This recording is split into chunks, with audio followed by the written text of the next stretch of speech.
Come on, let me start the class with a great line from Robert Frost. Poetry begins in delight and ends in wisdom. Today, I have a poem for you, Fire and Ice, written by Robert Frost. We are going to learn this poem. We're not just going to learn this poem, but also learn how to understand any poem by following these steps which I have created myself for you. Well, now the topic, fire and ice. What do you feel when you think about fire? Hot? Yes, okay, you may have different feelings about fire. And ice, very cold. See, these are two extremes. One is very hot and the other is very cold. You have to feel. Feel because poem is about emotions. Emotions that turn into thoughts and thoughts that turn into words. Look at this. These are not just words. These are emotions. Now, to start with, let's talk about the poet. Who is the writer? Robert Frost. Remember, road not taken? Yes, you have studied that in class 9. It was written by Robert Frost. Great poem. And now, Robert Frost was an American poet. He was a great poet and he was a realist. His poems are all based on real life situations. That's why his poems are never outdated. And he has won many prizes like Pulitzer's Award. He had been nominated so many times for Nobel Prize for Literature. And, well, he was born in 1874 and he died in 1963. You know a lot about Robert Frost, right? Now, moving on to these steps or flow chart that I have created for you.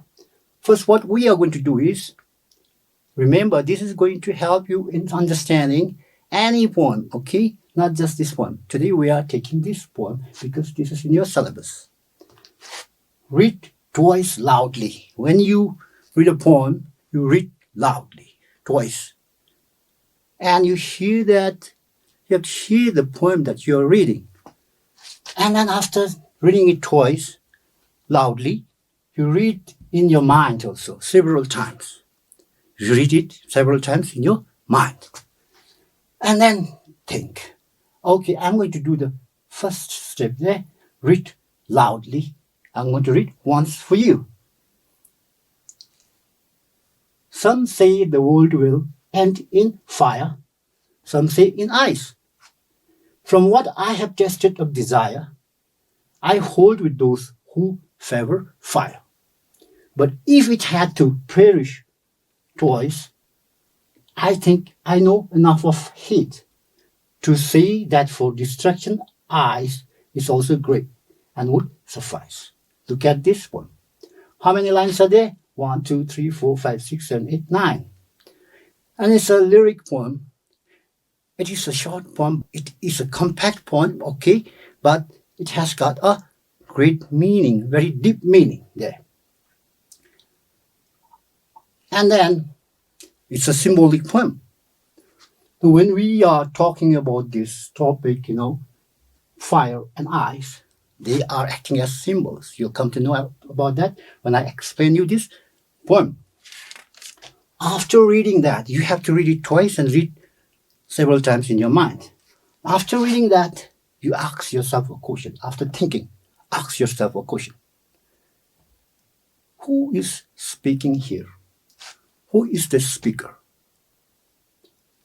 Of course, the poet himself, right? In some cases, in some poems, there may be different speakers, the poet may create different characters in the poem itself. In this case, the poet himself is speaking, all right? And then who is he speaking to? He is speaking to the reader, like us, right? He is trying to convey his message through this poem. And most important thing is, now, what is the message that he's trying to give? What is he trying to say? Okay, that could be the theme, right? Theme.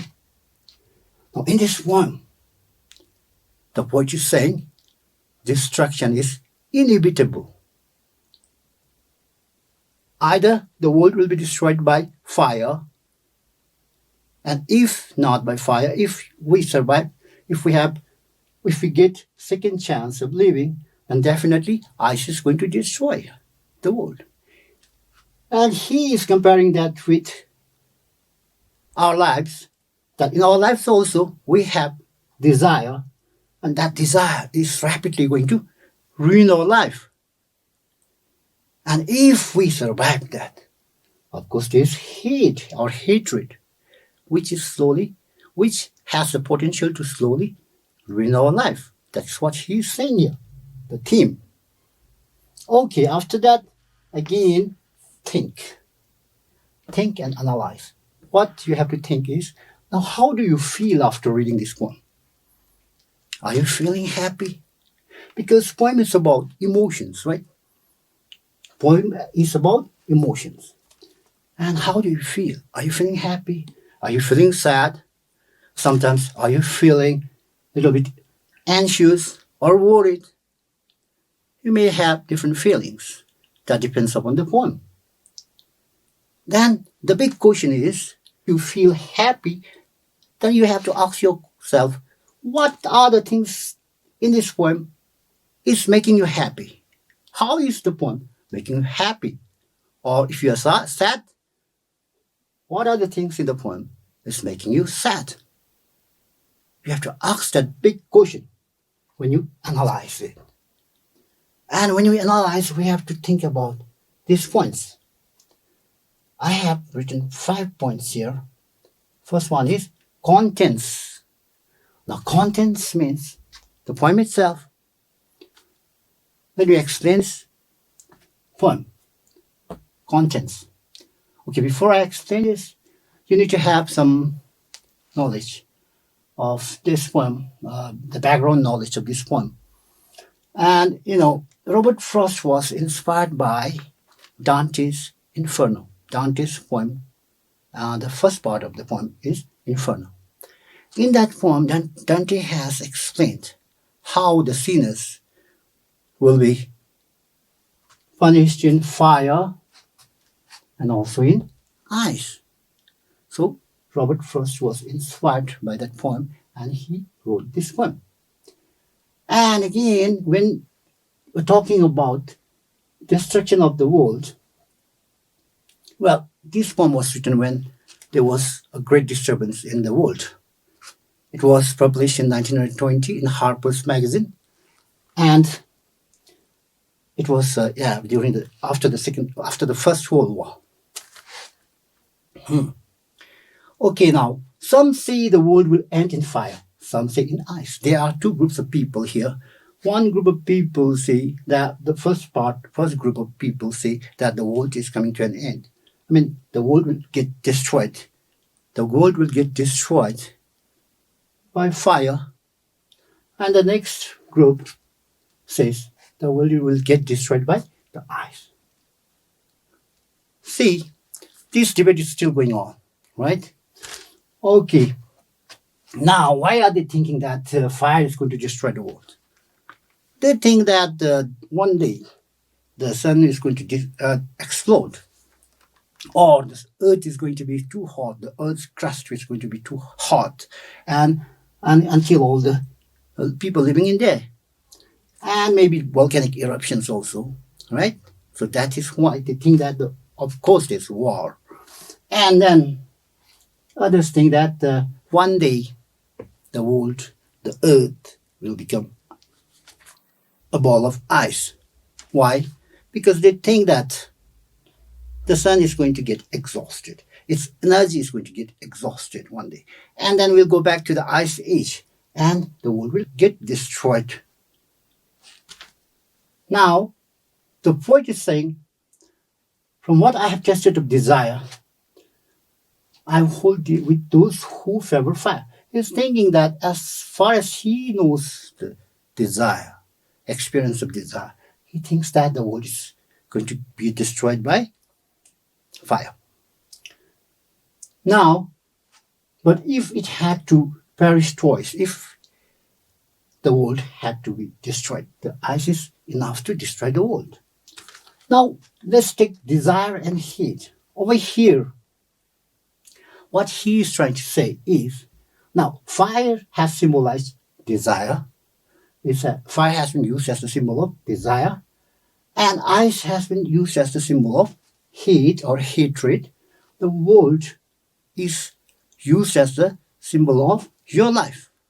What he is comparing to is the negative emotions, the destructive emotions like desire and hatred in us. They are going to ruin our life. If first he thinks that desire is going to rapidly ruin our life, and if we survive the onslaught of desire, then hatred is there to ruin our life.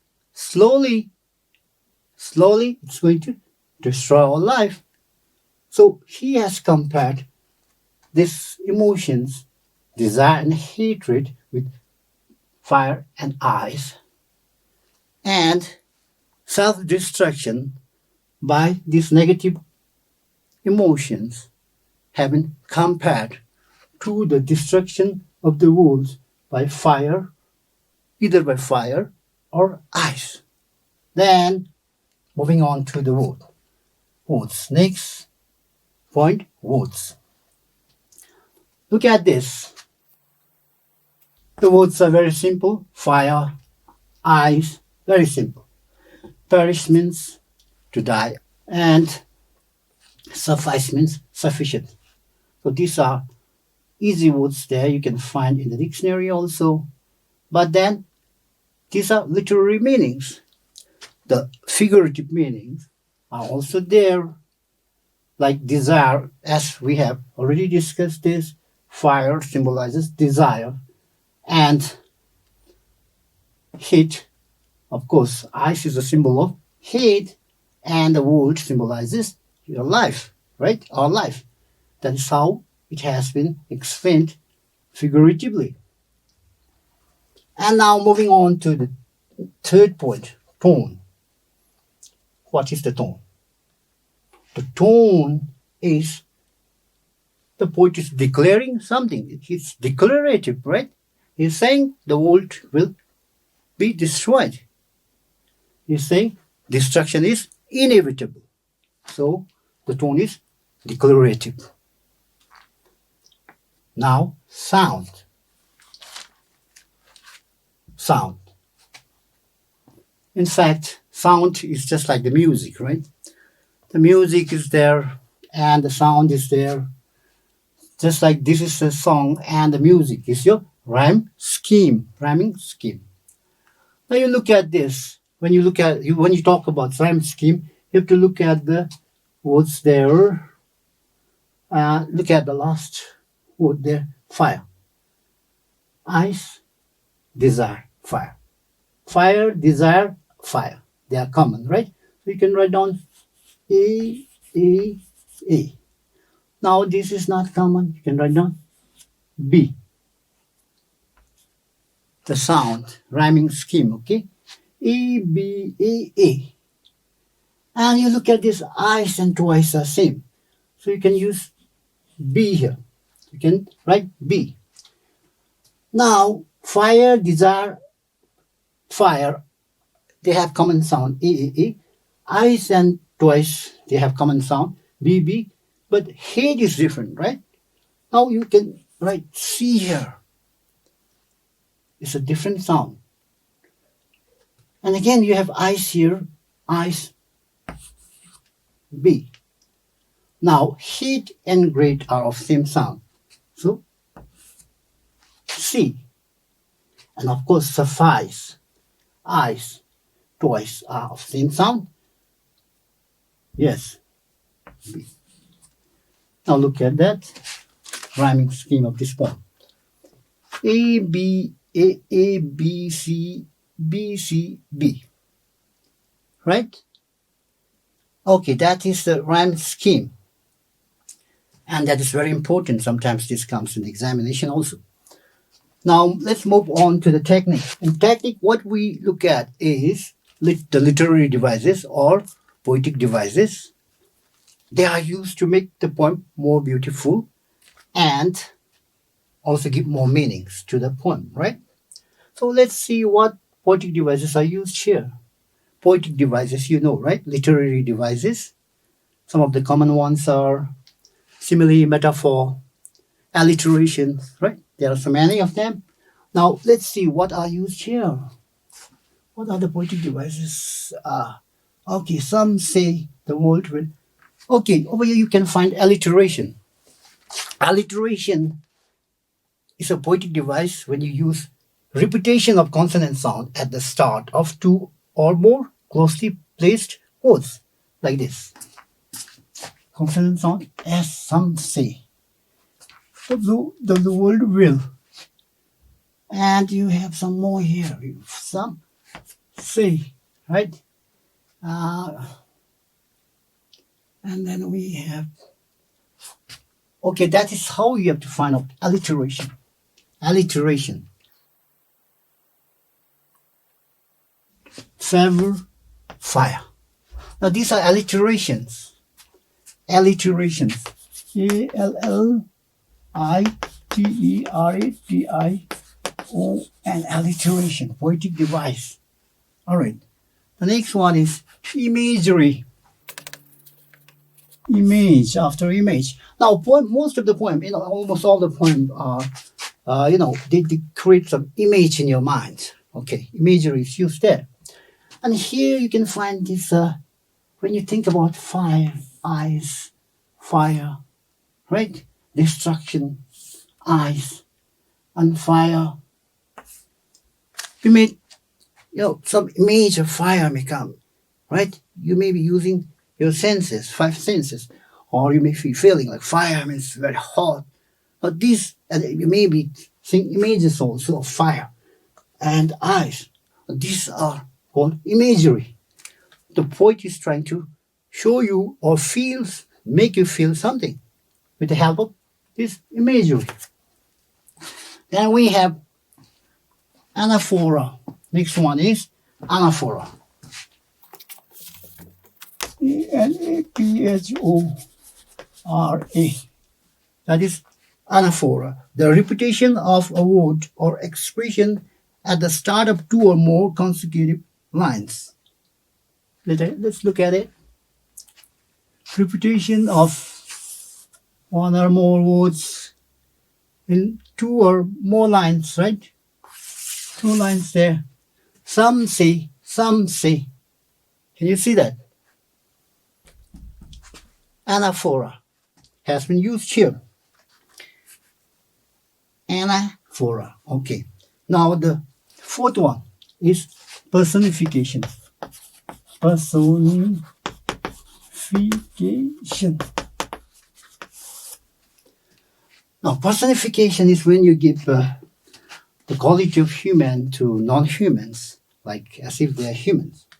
Over here, fire and eyes, they are personified because they are doing something like human, destroying. The poet is talking about fire and ice destroying the world, right? So that is personification. Thus, I have explained to you this poem by following these steps. And to sum up this poem, the poet is saying the world will be destroyed either by fire or ice. In the same way, our life will be ruined either by desire or hatred. If we do not control our negative emotions, they are going to bring a lot of suffering in our life. Now, I want to conclude by saying that you can use these steps to understand any poem. What you need to do is read, think, and analyze, and use these points. Thank you. Thank you very much.